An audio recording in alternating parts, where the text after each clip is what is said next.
Cash-a-maniacs.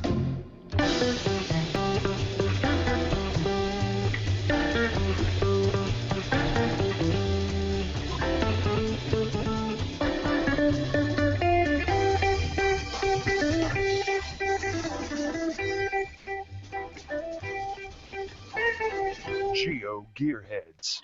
Well, welcome to GeoGearHeads. This is a podcast about geocaching and all sorts of different geolocation games. If you're new, then welcome to GeoGearHeads. If you're a returning listener, of course we say to you, welcome back. Now, tonight we're talking about caching ethics on this, the 214th episode of GeoGearHeads. But before we get into that, let me introduce myself. I'm the bad cop, and with Daryl W4. And Daryl, would you introduce our special guest tonight? Oh, I'd be honored to. And we're going to be talking about caching ethics, as we mentioned, but one thing to remember is our guest tonight is an informed cacher who happens to work at geocaching.com and can give us some insight, but he's talking with us tonight just as a cacher. So welcome to the show, Rock Chalk. Hey, thanks, guys. Good to be back with you again.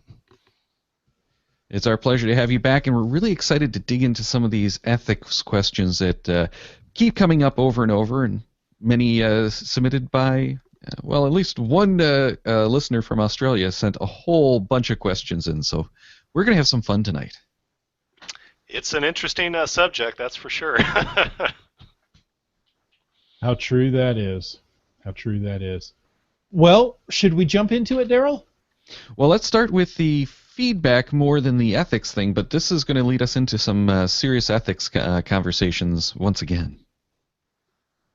Well, it starts off with a message on Google Plus from Steve Mavidju. With regards to the use of temporary videos in logs, one of the local cachers here in the Southern Shire has recently lost his mind about the use of Periscope. He posted in a local Facebook group that he sees it as against the spirit of geocaching, and that it gives spoilers, and he doesn't want his hidden caches to be periscoped anymore. After a couple of forwards and backwards on it, including explaining the fact that he explicitly states he doesn't want it to be periscoped, but doesn't say anything about YouTube, FaceTime, Hangouts, etc. And that his version, his version of the spirit of geocaching, and that it's his version of the spirit of geocaching. We suggest to post it on every cache so that people who aren't on this Facebook page would know about it too. So today, this comes to us on January 30th. He has a 4-paragraph text on every one of his geocaches under the heading the use of spoilers. So they list a couple of caches here. One is the 9th Australian Scout Jamboree. That's GC65ZHE. So he goes on to say, my opinion, if you want to have more than TFTC in your logs, you need to be a little more open-minded on how people react.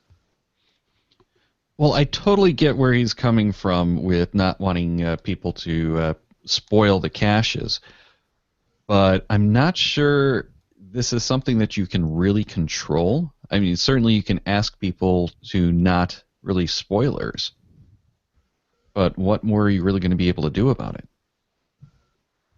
That's a tough one. I mean, you obviously can control what people put in their logs, or, well, you could delete the log if you consider it a spoiler, and that's given across all of geocaching. If you feel there's a spoiler in the log, you delete the log. Right. Well, I usually would give whomever it is a message and let them know that I take issue with the spoiler information and have them change it. And then if they don't do it within a couple of days, I'll delete the log. And I've only had to do that once that I remember, and I think I had to do it once previously, but I didn't have to delete it. They actually did change the log. But that gets into a question of if you are deleting the log, as long as they signed it, technically, they get to claim it, but there's that gray area there because of the spoilers. Chris, can you give us some insight into what the official side of that would be? Yeah, I definitely can. And just to kind of reiterate what you said earlier, on a lot of these ethics things, um, my opinions are informed by working at HQ, but they may not always. And I'll say when exactly we don't have necessarily a guideline or a something that applies to the exact situation. But in this one, a couple of things came to my mind. One was that a CEO can delete a log if they feel that spoilers are in the log, and they can ask the person to relog the cache without the spoiler, whether it be a photo, they included a picture that they felt was a spoiler, or they said something in the log, and we give some guidance in our help center about, you know, assume best intentions and all of that stuff.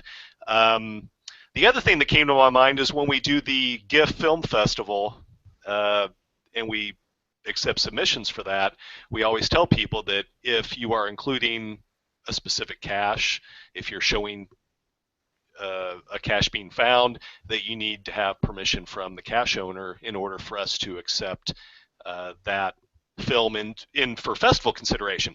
So as I think of those two things, it leads me personally to think that because I've thought about Periscope before, and I've thought, oh, I'm going out for a cache. I know it's in a picturesque area. In fact, my wife and I were on vacation in Hawaii a few weeks ago, and there were a few times when I thought this might be fun to Periscope, for my friends back home, show me finding a cache. And for me personally, I thought, well, but I'm kind of giving away where the cache is. And I personally wouldn't want to do that without checking with the cache owner to make sure it's cool. Same thing that if I were, like I've thought about, I like doing tree climbing caches. I've thought, wouldn't it be cool to put on one of those GoPros and show yourself going up and finding the cache? And if I was going to put it on YouTube or Facebook or whatever, I think that I would check with the owner first and just make sure that that's cool. Because I think that there are some caches, especially ones that are more difficult to find, where the owner might, or me personally, I've owned a couple of difficult caches where I might be a little bit upset if a whole group of people went out and periscoped exactly how to find the cache or put it on YouTube or whatever. So I think from an ethical standpoint, I mean, I think it would be best practice to check with the CEO and make sure it's okay. That's kind of where I would come from on it. Yeah, we had this discussion a little bit when we actually talked about live streaming, where we kind of couldn't come to a good agreement between the three of us, but kind of settled on, if you're periscoping it, yes, it's only going to be there for 24 hours unless you delete it. It's a cool live stream thing, so don't give away the GC number. You might want to turn off the location if you're worried about that as well, so that people can't find it that way. And it's just little things to try to make it difficult enough. Because I actually had a couple of them that I went out to find, which were really cool hides. And I know the cache owner. We talked with him on the show, and he's pretty cool about it. But I didn't get explicit permission. And yes, if you were watching it, I would have spoiled it. And a couple of local cachers did actually see it after they had done it. So it's one of those, that kind of really scared me a bit, because it is, for these caches, the joy of finding the cache and figuring out the puzzle to get in and do whatever that cache is. Sometimes it's tricky hides, sometimes it's tricky puzzle boxes. So it is kind of a gray area, because I want to show it to everyone so that they get inspiration on how to do things. But it's that fine line, because you're out there, you're doing this cache right now, and you can't get a hold of that cacher right that second to get the permission. Mm-hmm. Sure. Why don't we move on to another one? And I apologize to everyone who sent in comments about the ethics of team caching, because it does come up quite a bit. But this has been a topic that, like Scott Burks really likes to talk about. Let's start with the aspect where a couple or a family logs under one account, and the concern really seems to be whether it's ethical for logging without all team members to be present, or really more troubling has been whether two team members can log caches when they're not together. For example, one member is in North America while another is in Europe, and each logging caches found that same day.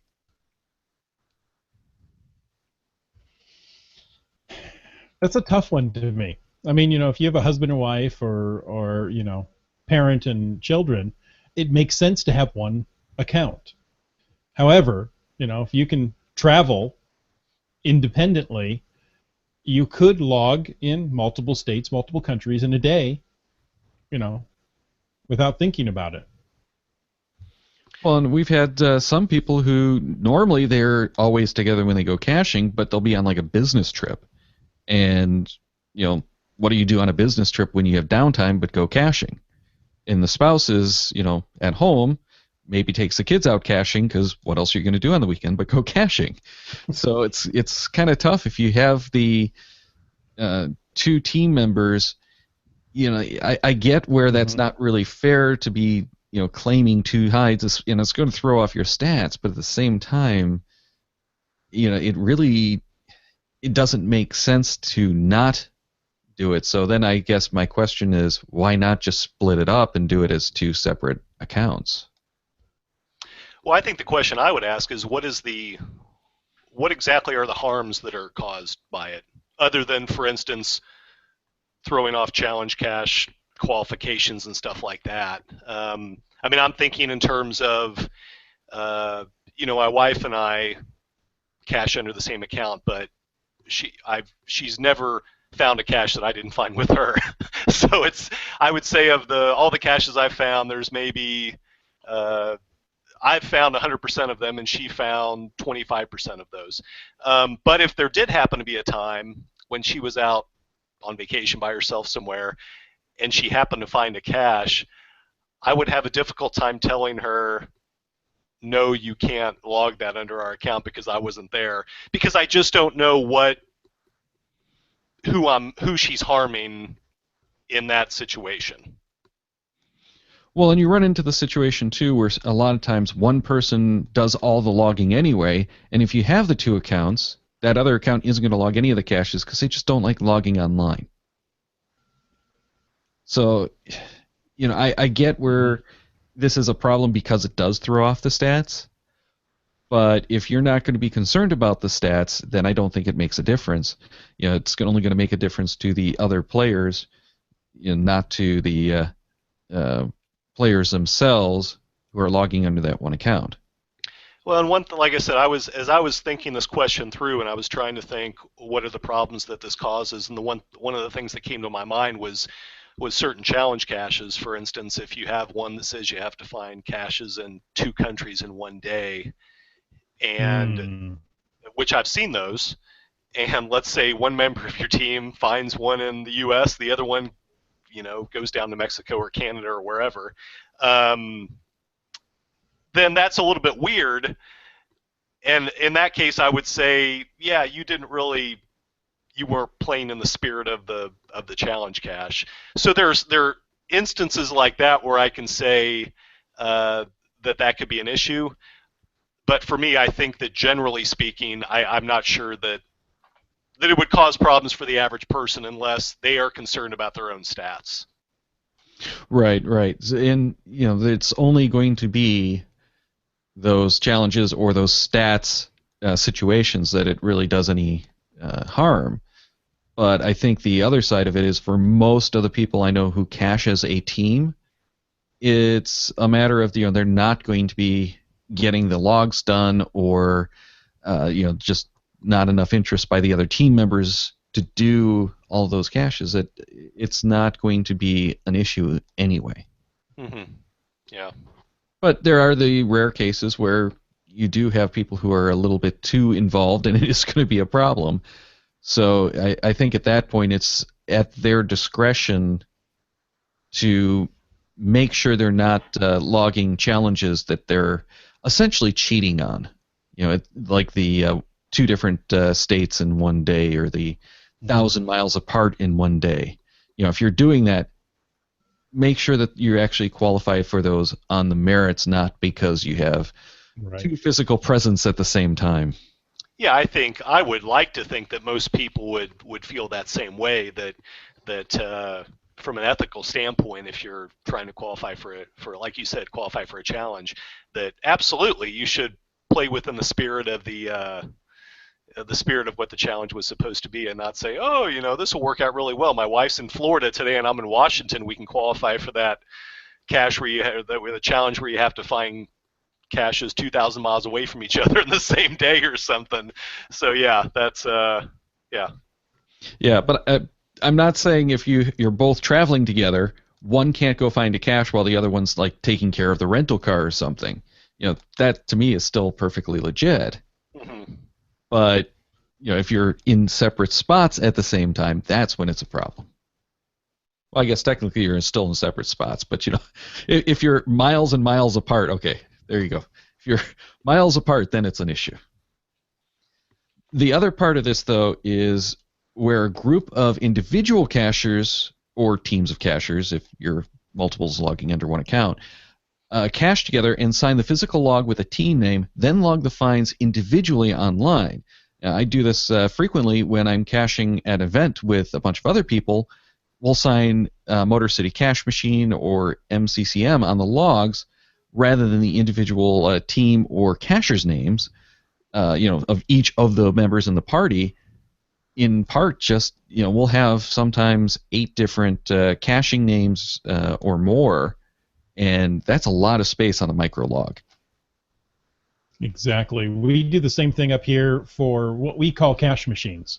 And we were just talking about this before the show. So there could be 50 to 75 people on a cache machine. And one of the things they ask us to do is put just the initials of that cache machine on the log, rather than filling up an entire log with 50 to 75 individual caching names. It's one spot. Perhaps, the other teams will come out and put theirs on there. But in situations like that, I think that is courteous to the cache owner.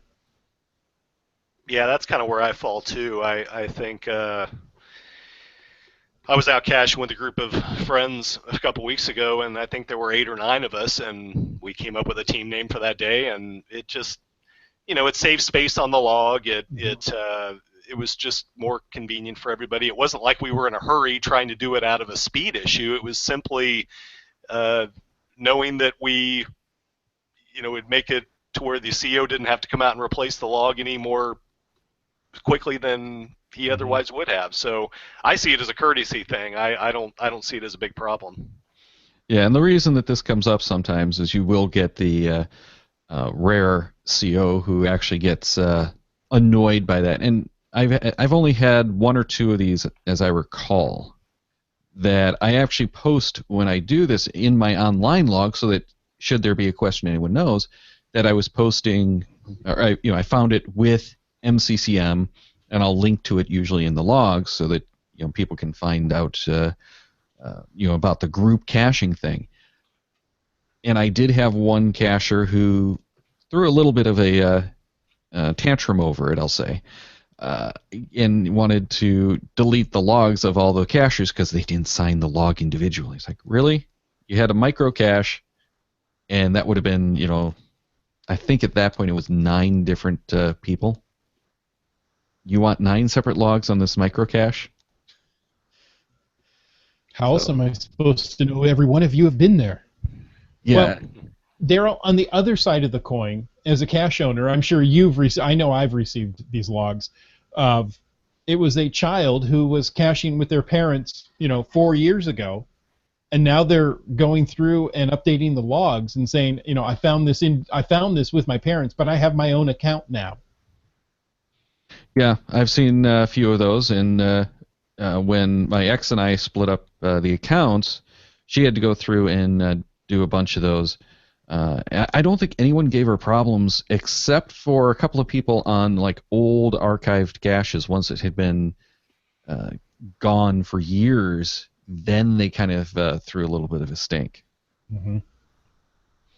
Now, Limax in the live Q&A says that he has been part of a team name a couple of times, and he also makes note of that in his logs. All right. So another official question, Chris. Is that legal according to the guidelines that either way that you could delete the log if it's the team name and not the individual name, or is it legal to sign the logs as a team name? I honestly don't know that we've ever had that question come in. And you know what's going to happen. It's going to come in tomorrow. So yeah, of course you're going to get 5 major issues tomorrow. Yeah, I would like to think that people would look at it and with assume good intentions, and that's being awfully nitpicky to say that because it wasn't the exact username on the log that it's a problem. I mean, I can't imagine that very many people would make up a story to say that they were on a team that was caching, and I would like to think that wouldn't be an issue for somebody to the point where they would make an issue out of the log deletion and all that stuff. That's my personal opinion on it. Yeah, it's certainly a individual basis, and I think most cache owners would recognize that this is the most efficient and best way to do logging of multiple finders, for a variety of reasons, and aren't going to have an issue. But there's always that one or two persons you find that are really, really sticklers. And you're getting all of those caches, or all of those logs for the finds on the cache page that way anyway. So it's not like you can make the argument, well, it's not going to reflect accurately the number of finders, because it's going to reflect that correctly on the cache page. Mm-hmm. Yeah, that's true. Now, Team Maviju in the live Q&A about ethics says, isn't ethics always about going by the spirit instead of going by the letter? At the end, the only person you fool is yourself. That's totally true. I mean, we have guidelines to spell it out in certain places, but if you've been caching long enough, I think we all have a sense for what the spirit of the game is, and that something like this, everybody signing as a group name, that is okay within the spirit of the game. And yeah, if you want to get really nitpicky and say, hey, the guidelines say that if somebody doesn't sign their name that I can delete their log, yeah, I guess by the letter of the guideline you could say that, but I think that if that came to us at HQ, we would probably lean more towards the spirit of what that guideline is, and that the person did, in the spirit of things, sign that log, even though it isn't their exact username. They were part of a team that signed it. So yeah, I think that's a good point that he makes.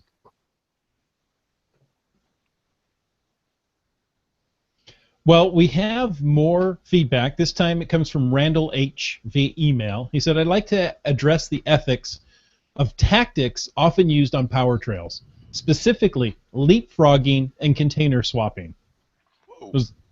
I have an automatic light in there and it just went dim on me. I guess I'm going to have to do this every so often. Sorry about that. Go ahead. Was it a bad idea when the lights go out? A good idea is when the lights come on, right? Yeah, I'm going to have to move around more often, apparently, during this interview. You're going to need to be more Italian and speaking with your hands to keep it all going here. Okay. So, Randall H. says, I'd like to address the ethics of tactics often used on power trails, specifically leapfrogging and container swapping. Do the number of finds mean anything anymore? And for people who aren't sure what he's talking about with container swapping, one of the typical power trail things is you'll have a cache at the start and at the end with spare containers, and you're supposed to take one or two to start signing in the car and then swap out if one of them is missing.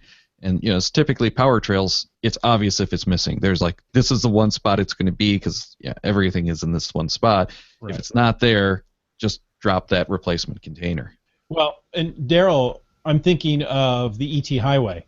there's a bucket of 35 millimeter containers at the beginning of the ET highway. You take them, you stamp or you sign or whatever, and you just jump out, swap containers, jump back in, go to the next one. So you're not signing that. There are some ethics there that I've always questioned, but in order to get 800 in a day, that's kind of the way you do it now.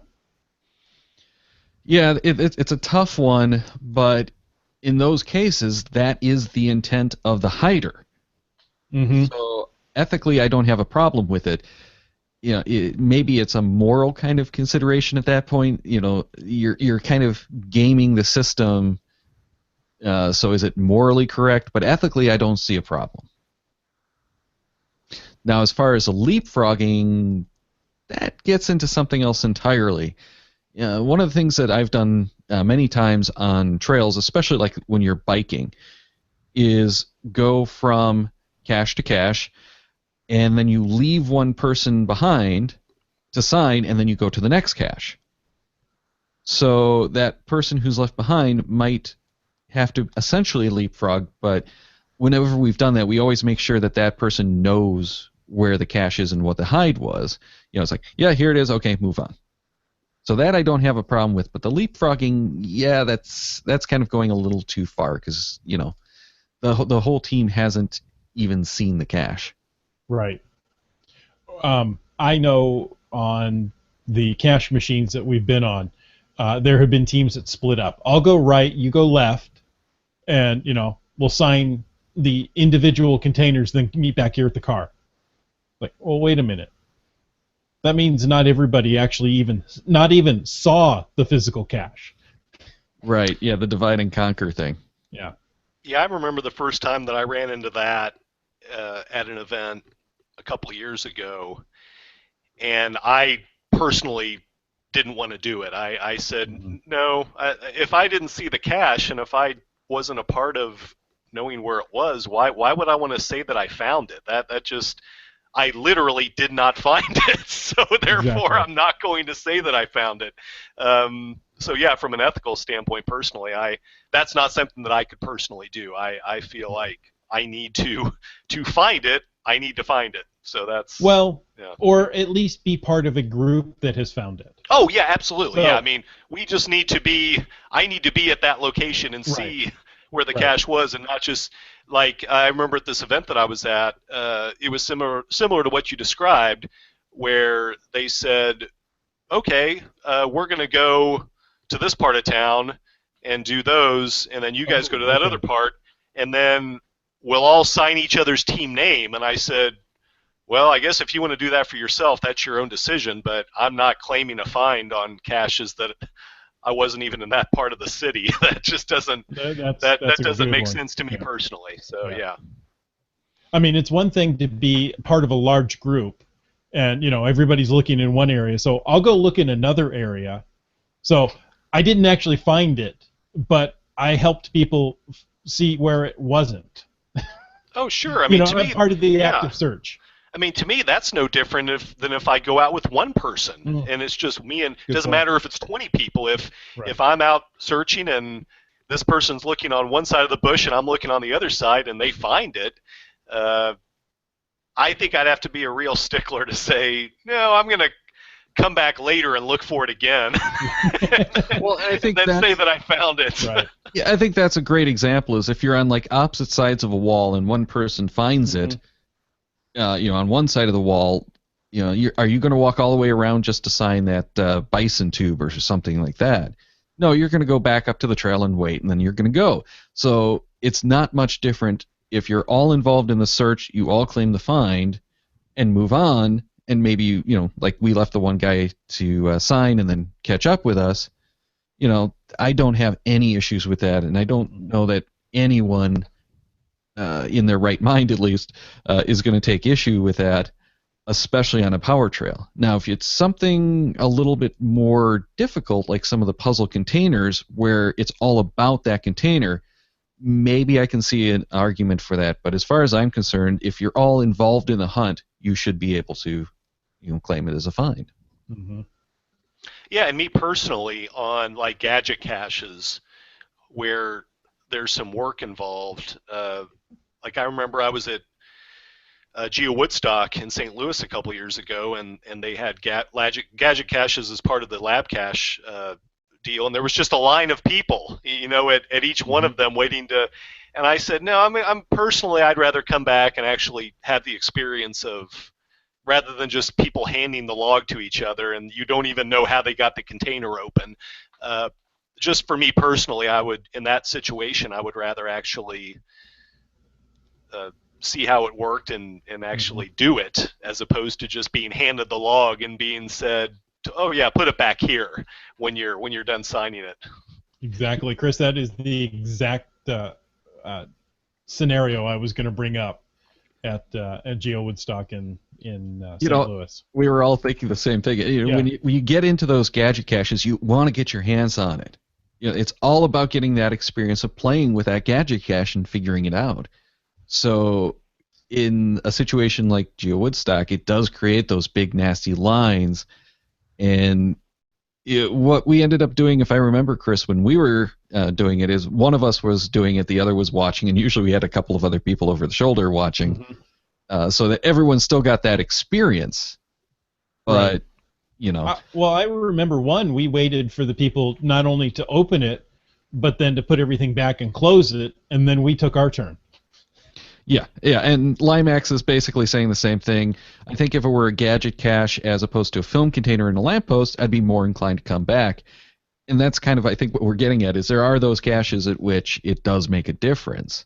Hmm. A Mm-hmm. simple film canister or some quick kind of find is not something that matters as much, that you're actually getting your hands on the physical cache. You're part of the hunt. You found that thing. Okay, fine. But when you get into like a gadget cache or one of these puzzle boxes, that's a totally different situation. And you're looking at, that is the challenge. It's not finding it. It's getting in to get the log out. Well, and last year at Geo Woodstock out in Maryland, which was so close to all of the West Virginia Tim caches, the gadgets that he has out there. I actually went out a day early just so that I could go and do a lot of those, knowing that there wouldn't be lines of people uh, waiting to do them, because that would have impacted the experience for me personally. I prefer to have a chance to do them myself, and although by the letter of the guideline, if you want to talk about log signing, yeah, you could just sign the log and put it back, and if that's what works for you, then great. But but I think we all agree that for us personally, that uh, it's a much more enriching experience to do what the cache owner intended for you to do in those situations. Well, that gets right back to what Team Avid had posted earlier. The only person you're cheating is yourself. Exactly. Yeah, and that's one of the things when we talk about this kind of a subject, uh, that there are no standings, there is no cash prize, there is no winning, so to speak, and so it's up to you to decide what kind of an experience you want to have, and so we can get into these subjects, and they're very interesting to talk about. But at the end of the day, like he said, it's for you to decide what kind of experience you want to have with the game. I don't know about that. I've met a lot of cashiers who believe they are winning the game. Well, Limax in the live Q&A says he's done some power trails by himself. He usually parks at a set of 3 in the middle, and then he walks back to the one behind him to get the middle vehicle, get the one by the vehicle, and then walk to the one in front of him. And I assume then he gets back into the car and essentially plays leapfrog then. And then White Coaster says he's done some group caching. As long as you can see the cache held up by the actual finder, then he has no issue with claiming the find. Agreed. I have actually had a lamppost cache passed through a car to me in my car. I signed it, passed it back through the car, and they put it back where it was hidden. So it went through 2 vehicles. That was really odd. But I held the cache in my hand, so I signed it and went on. I'm just getting Oh, impressions of like a drive-through for a geocache. that kind of was what it was like, yeah. Um, We have already answered the next question by Randall H. is signing logs for cashiers that aren't there. We've talked about that. Well, I think we can get into that a little bit more because what I believe he's actually thinking about are those where you're signing for someone who's physically not even caching with the team. Okay. The only way So- that I see this as being valid is when the cacher has, or the hider has approved it. For instance, there are those coastal challenges and that kind of stuff where you have to work with another cacher to solve it who isn't on the same continent, and they say, okay, both of you get to claim that as a find. But the cache owner intended that. Exactly, and that's where I see that as valid. That would be like me, Daryl. Well, we could do this. Say we were periscoping or FaceTiming or whatever video chatting you want to do, and I find a cache and I go, look, Daryl, here, you found it too, because you can see the cache now through your phone. So I'm going to sign your name to it. See, now we're getting into a good ethical question. And for me, getting into something where you're live streaming it to a friend or something, Mm-hmm. that I would say no. That doesn't count as a find. Sorry. But you got to see the hiding place and see the container. I know, but I'm not physically there, and I didn't physically do any of the work to get it. Now, okay, maybe I'm helping you find it. Like, oh, hey, you know what? I see a rock over here. Go look under there. Yeah.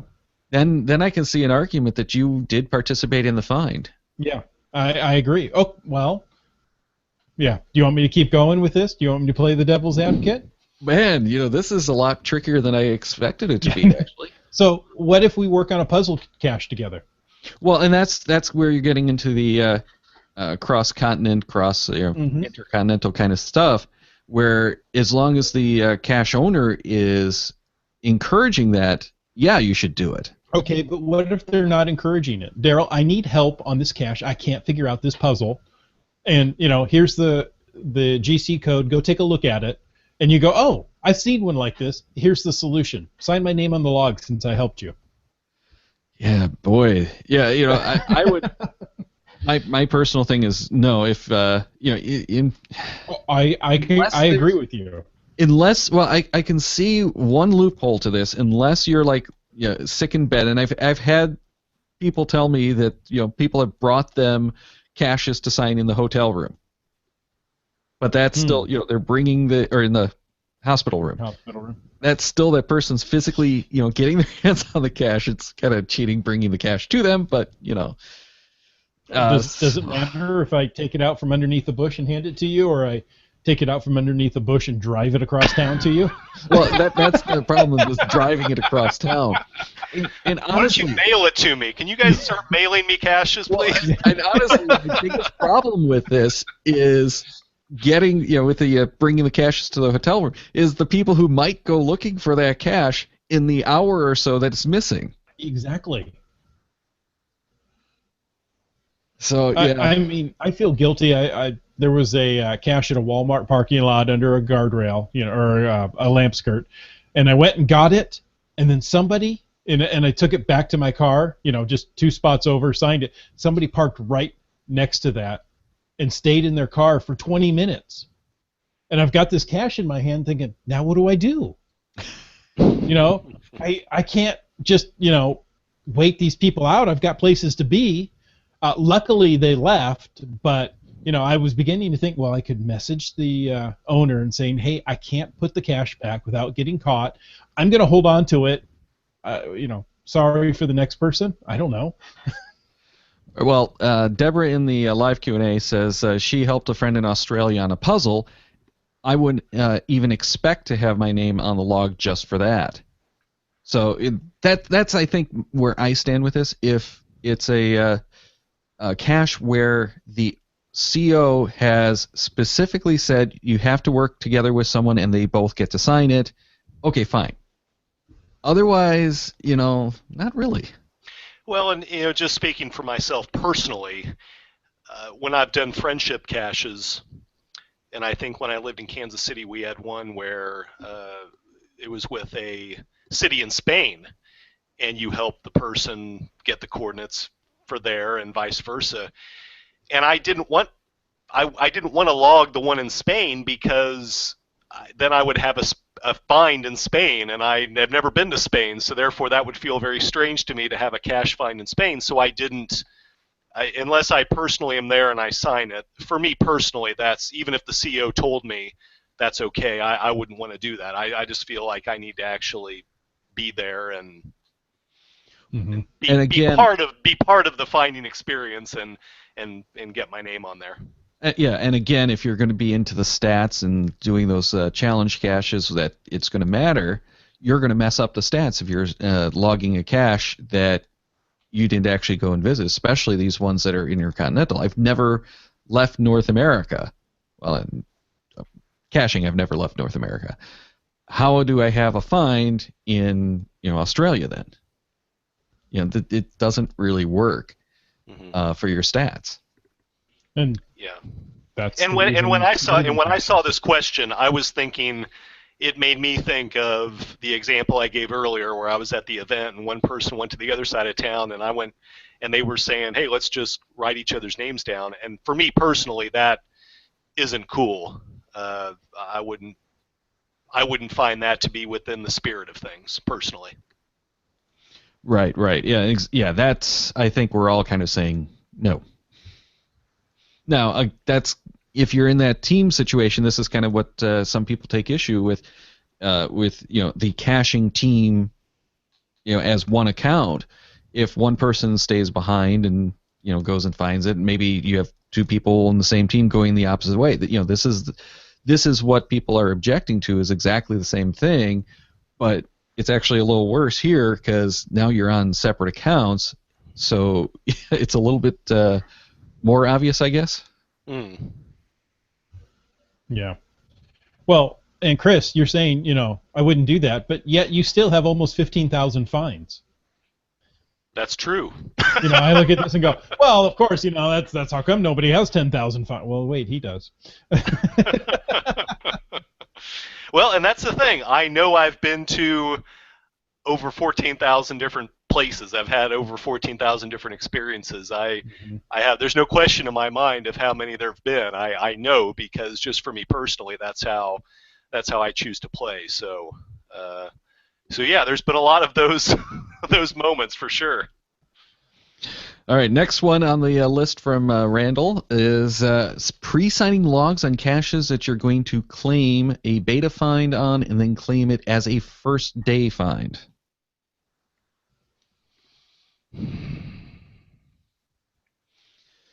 Yeah, as we're all shaking our heads, which works out so well in an audio. I'm not shaking my head loud enough for everyone to hear. No, yeah, this is one of those that we've again mentioned a few times before. I love having people beta test my caches, and I don't, I encourage them to log it immediately as a beta test find, and I'll usually put the thanks right on the cache page that, this cache has been tested by these people. And do they get to claim that find? Do you let that stand? Yeah, but it's not the first to find. Well, they can't log it until the cache gets published. That's true. So it doesn't really matter. But yeah, you have to, in my opinion, log that as a beta find. If you found it as the tester or before it's gone live, then you are not the first to find. That's my opinion on that. But that said, I do encourage people to find caches as a trial. Or I've heard of people who go and find the cache while it's in review because they're in town for a day and the owner gave them the cache page to go and find this cool new cache. But as long as it's not been approved yet, you are not the first to find. Exactly. You can't claim true FTF privileges. Okay. Randall goes on. He says, on power trails, the owner of the trail often lets anyone who helped place the trail claim all the caches on the trail as finds. Survey says. Yeah. Yeah, I don't really have a problem with it. I mean, I don't like it, but again, it's the owner intent. here in Washington State, we're doing the Rainier series. The What? GeoTour? Yes. Yeah. 100 caches, 25 at a time, and a large number of local cachers are helping place caches. Now, they don't get to claim all those caches as fines. They have to actually go out and find them. So, there. Yeah. Yeah. And I'm the Again- bad cop. I'm saying no. No. Yeah. Done. Well, again, this is one of those things that's kind of content sensitive to me. If it's a power trail, to me that's a little bit more forgiving than if it's an actual series of quality caches. There's no way in heck I'm going to sign or log, I should say, not sign, but log a series of gadget caches that I've been part of creating, but not done them. So that's a little bit of an issue. Now, I do see maybe an argument. I don't like the idea of signing it or logging it if I haven't signed the log, but I do see the argument if you're all working on these cache containers, you're printing up the logs, everyone signs them and then puts them into the containers. It's the owner intent. Okay, it's a power trail. Yeah, I can see that sliding. But again, I'm not going to claim those either as a first to find because I went and hid some of those. Right. All right. Do you have any thing to add on that one, Rock Chalk, and we'll move on? No, I think I pretty well concur with what you guys had to say on that personally. So the next one is playing fast and loose with dates on cache finds to manipulate challenges or first day find stats. Yeah, I think that goes back to what we've talked about previously, that who are you cheating here? You're cheating yourself. And I would like to think, I have a feeling that we're all going to agree on this one, that yeah, why would you want to do that? I mean, it kind of takes away from the fun of qualifying for the challenge. If you know in your mind that you had to manipulate the way that you did it, I mean, inherently, if you had to manipulate it, then you must not have been doing it above board, I would think. Well, the argument I've heard from some people is this any different than when you go out and place like 20 caches in a day, and then you go and list them individually, you'd obviously have to list them individually, but list them on individual days, and then qualify that as a cache a day hidden streak. No, they're not at all the same to me, but I can kind of see where they're coming from. You're actually out in the field doing the physical work one day, and it's just submitting it on a different day. That doesn't fly to me either. If it has to be done on the day. But I have talked with some of the cachers who are doing the cache a day streak, and what they do on occasion is they'll go and find like 5 or 6 caches in a day, sign only the first one.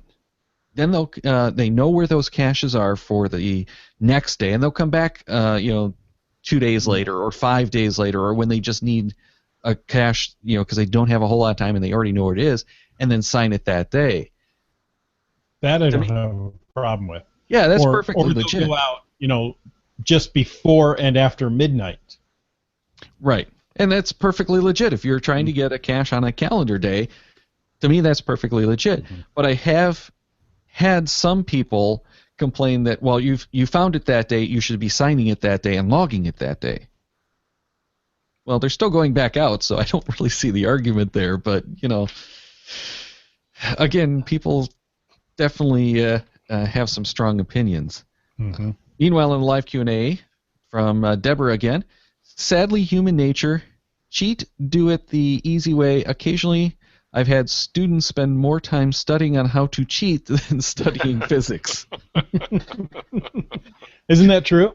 Very true. I mean, people who cheat are sometimes actually geniuses. I was out the system. Say, I've had some situations where I'm like, well, I could do it this way, but I can see a way where this would be a lot of fun if I kind of cheated and especially when I'm like doing like scripting kind of work. It's like, I wonder if I can bounce it off the server in Thailand to, just make it a little bit more interesting and challenging. Kind of the Rube Goldberg kind of thing. Mm-hmm. So maybe there's something to be said for the challenge of figuring out how to game the system. No, no, leave it alone. Yeah, now you're going down a rabbit hole. Yeah, leave it alone. All right. Next question. Another quick comment in the live Q&A from Limax. I remember being on travel and needing a cache for that day for my calendar. I had to find some easy ones between where I was working and my hotel. Mm-hmm. See, and that's where the easy skirt lifters really come in handy. I mean, there's a place for every type of cache hide, and I'll jump down off of my soapbox. All right, Wet Coaster. I found a cache, but didn't have a pen. I went back another day with a pen and signed the log, and logged the find on the day that I signed the log. That's the way that you should probably do it, and this is essentially what these people are doing. Is okay, I found the cache, but I'm not going to sign it, so I'm not going to log it. Now, I can see a definite issue with going and finding those 5, signing them, and logging them on different days. Right. That is a problem. Pre-signing or whatever, yeah. Pre-signing it, yeah. That is a definite problem. Mm-hmm. Lately, since everybody now has a camera in their pocket, I have seen, I didn't have a pen, so here's a picture of the cache container in the log to prove that I was there. And Team Avichu in the live Q&A says, at least with the 1 minute to midnight and the 1 minute past midnight finding and logging it over 2 days, they have put some effort into scheduling it. That's true. But isn't that again kind of that gaming the system? I mean, it's that to me is perfectly legit. But you're working to game the system. It's one caching trip, counting as 2 days. Right, but that's perfectly legal. I don't think it's gaming the system. I think it's taking advantage of a system that's already in place. Maybe that's another way to say gaming the system, isn't it? I think Deborah has a good point here. There's a big difference in cheating and being clever. There you go. That's true. Mm-hmm. All right, so let's get one last question because we are running kind of long here. Randall H., his final question says, defacing caches with your signatures or logo on the cache itself. And can I give you an example? I found a fire extinguisher that was the cache container. I could not get the top of it off. And right there in the description it says, I know this is sometimes really hard to get off. So if you can't open the container, feel free to sign it on the outside. Okay, well that's the owner giving you permission. Right, exactly. But I felt really odd doing that. It didn't feel right. I spent a long time trying to, unscrew that handle off of the fire extinguisher, and I couldn't do it. Yeah, I guess I'm trying to figure out why you would do that. Unless, no, I'm not saying your situation, Chris. I'm saying for just a regular person, why would you? Because when I see defacing caches with your signature, would you do that because you couldn't get it open? I'm just trying to think of reasons why a person would do it, or would you do it with bad intentions because you wanted to? Here's a perfect example to really demonstrate why this has happened and why it becomes an issue. We had some cachers in this area where they had gone out after an ice storm and had gotten into a lot of trouble with COs for signing the outside of a cache. They couldn't get into the cache because it had frozen solid, and in one case, they had actually just chipped off enough of the ice around the cache to sign the cache and then moved on. And why this had become such an issue with cache owners, aside from defacing the cache, is they were actually signing the red herring caches and claiming those as the fines. Yeah, well, that's not cool. Yeah, so unless the cache owner explicitly expects you to be signing the container itself, and I've seen those as well, I would say no, that's not acceptable in the slightest. Well, Limax in the Q&A, has a perfect example of why you might sign the container. What about not being able to sign the wet logs or having a replacement with you? And yeah, not having the replacement. Mm-hmm. You know, I wouldn't sign the container period unless I had the approval of the CO. Mm-hmm. And in those kind of cases, I try to scratch it on the wet log if I can, Mm-hmm. and I'll sometimes take a photo and send it to the CO as offer to send it to the CO as a confirmation that I found the container. Right. And I always make notes that I was unable to sign the log. I scratched the initials in because it was too wet. Yeah, I think those two things are what I would do as well. It's never occurred to me if I run into a wet log or a missing log or whatever the case may be that I would then take out a Sharpie and just sign the container. That's just never been something that's ever come to my head. Exactly. That's the solution to the situation. All right, here's a good example of when you would sign the cache container from Deborah in the live Q&A. My 1000th find was a gold ammo can with many of the local famous cachers SIGs on the outside as part of the hide. Well, I have another example. The local GIF event here. There was a nicely painted ammo can. Looked like a clapper. And everybody was to sign the ammo can. That was the log for the event. And then he went and actually hid the ammo can. Oh, so that's neat. It was really odd to find a container with my name already in it. Look, I've already found it. My signature's there. Well, there's an ethical dilemma. I signed the log as well. Good point. It's all right. log in a log. Limax is summing up exactly what I would do in the live Q&A. He says, I recently found a cache that I could not get the lid off. I sent the CO a photo and told him that I could not get it open. I did claim it as a DNF. He gave me a blanket permission to replace caches that I had difficulty with. So that's a different situation a little bit. But if I had run into this situation, I would have done exactly the same thing. Logged it as a DNF. If the CO isn't going to replace the container, is just going to archive it and says go ahead and claim it as a find, then I'll do that. But otherwise, I leave it as a DNF and I go back and find it later. And if if it's not too far and they've asked me to replace it for them, then yeah, I'll go and replace it and then I claim it as a find. Yeah, that made me, as you were talking about that, it made me think of a Where I Go that I attempted one time, and it was a long deal. I want to say it was 2 to 3 miles of hiking, and then I couldn't find the final, and I logged a DNF, and the CO contacted me, and he said, yeah, I went out there, and it had gone missing. I've replaced it. Feel free to log it as a find.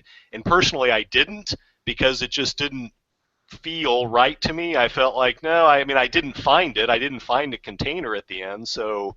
but I wouldn't necessarily have a problem with the person that, if you have the CO's permission and he says, hey, you in the spirit of things, you went through what I wanted you to go through, and so I'm giving you permission, I wouldn't have a problem with somebody else doing it. But just for me personally, I felt like, well, if I go back out there and find the container, then I'll log a find on it.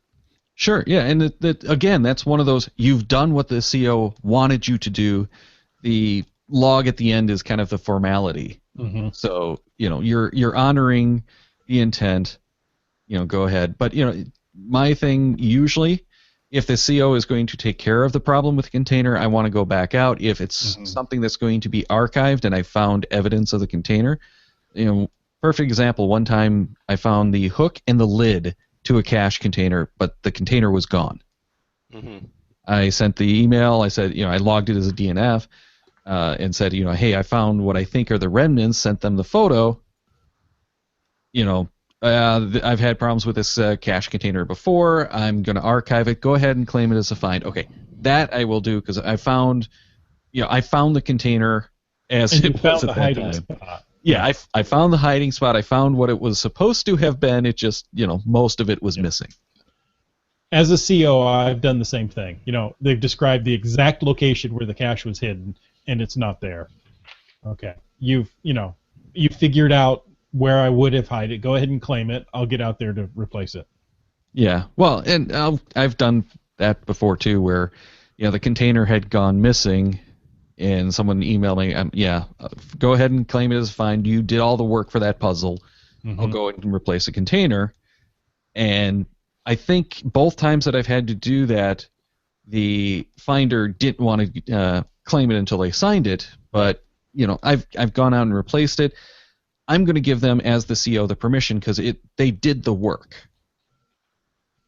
Right, and if they want to, great. If they don't, I understand that as well. Exactly. That's that gray area where it's up to that individual. Right. And then, especially if they're from out of town, go ahead and take, you may not come back this way again. Claim the find. And then Rockchuck Limax also had a similar experience. He says, I had the same thing happen with a Where I Go at the Boston Common. The CO gave me permission to claim it as a find. Yeah. Now, I've had a Where I Go where it glitched, and I had to keep walking back, to the starting point and walk it all over again. So I walked several miles to claim it. But I was able to actually find the hidden container at the end. So, well, I've had a couple of those where I've contacted the CO and they give me the final chords and said, this has just been a problem that I can't seem to get fixed. Go ahead and claim it. You made it all the way through. Just it's not triggering the last module. Mm-hmm. And quite frankly, those I'll log it anyway because I'll go out and find it again, but I'll do it because it's a technical issue that's prohibiting it from working. Mm-hmm. Mm-hmm. All right, so lots and lots to think about, guys, and thank you very much, Rockchalk, for joining us for a very lively discussion. Yeah, it's always fun with you guys, and this subject is always fun just to sit around and talk about as a geocacher. So, thank you. Oh, it's our pleasure, and we're anxious to have you back again to talk about some other stuff. I'll look forward to it. But right now it's time to announce the next question, and this time you'll have just over a month to get in your response. So think about what you'd like to ask our 3D printed geocache experts and send an email titled Question 219 to GeoGearHeads@cachemaniacs.com by 9 p.m. Eastern, that's 6 p.m. Pacific, on March 8th. In the body, include your geocaching.com screen name and the question you'd like to pose to Antaeus and Taz427. Do that and you'll get one entry into the drawing. But if you'd like 2 entries, send us your question in your own voice. The best thing to do is record an audio file from your smartphone or computer, then email that to GeoGearHeads@cachemaniacs.com. The easier way is to call the voicemail line at 206-350-3647 and leave us a message. Make sure to tell us your geocaching.com screen name in that message, though, so we'll know who you are.